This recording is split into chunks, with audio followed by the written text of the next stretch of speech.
Yeah, we're back with another video, and I wanted to make a video specifically about Angela because a lot of people think she ass or she's just not good as a tank, and that's wrong. That's just wrong. People don't know how to play her. Nobody really knows how to play this character and just think she's ass when she's not. She's actually really, really good, and she can be played with a multitude of different tanks. Thor and Angela literally runs through lobbies, bro.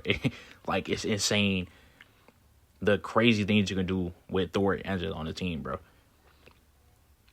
I see a lot of people though always complaining and be like, "Oh, we don't have a frontline tank." They just want you to play Mag and Strange every game. Like, I'm not. That's a whole nother video though, bro. That shit is annoying. Anyways, she's really, really good, but my point still stands. I do for like at least take the shield cooldown away, because I hate that cooldown, bro. Like, you know, I'll hit a block and then I'll let go, bro. Then I gotta wait like 2 seconds for the shield to come back up. It's annoying, bro. And give her like 600 health, 50 plus more health. That would be great. Other than that, bro, she's really, really good, bro.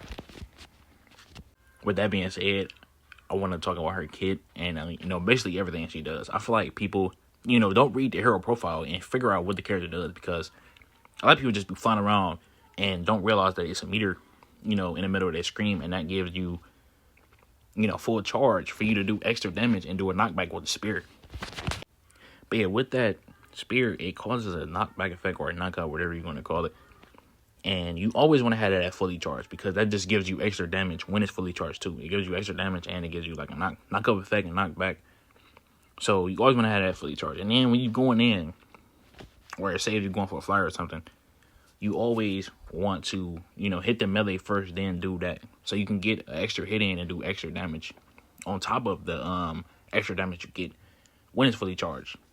But yeah, always, do a melee before you do a fully charged spear attack.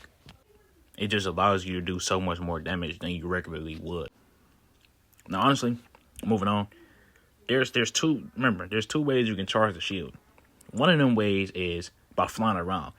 But you don't just want to be flying around like a dickhead 24/7. Nah, another way that you can charge that little bar in the middle is by blocking. Now, it was kind of difficult to do it in this arena or whatever, because the Punisher AI was not shooting at my shield right now. It was getting annoying. But anyways, just taking damage with the shield, bro. Like, absorbing damage with the shield, bro. That's basically all it is. And you gain, that little meter in the middle.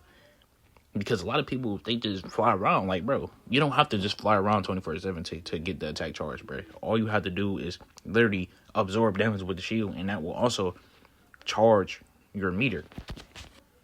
Also, when the meter is fully charged, whether you want to ground or not, bro, you can still gain, the meter. But it also applies to the axis too.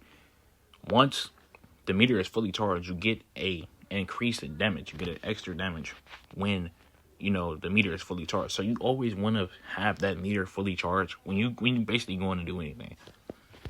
And with the axis, the fourth strike, it propels you forward. So anytime you on that fourth attack with the axis, you're gonna dash forward. Yeah, so the fourth attack, it generally dashes you forward about 5 meters. So anytime like you doing an attack, remember that you propel forward or dash forward about 5 meters.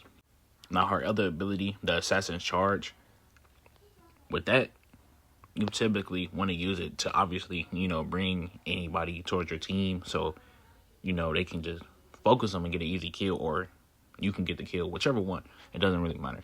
But typically, what you want to do is you use this, and say if you miss somebody, cancel it, bro, because you don't need to waste the whole charge. You can also use this as an escape ability, because every times where I had, the Assassin's Charge fully charged up, say I miss or whatever, and I'm able to easily escape because I got some charge left. I didn't waste the whole thing. I'm able to escape from certain situations. So in my opinion, and what I've seen that works the best is not always using it offensively, using it as an escape tool to get away from certain situations and not just, launch into the enemy team and die. I'm going to be talking about her ult.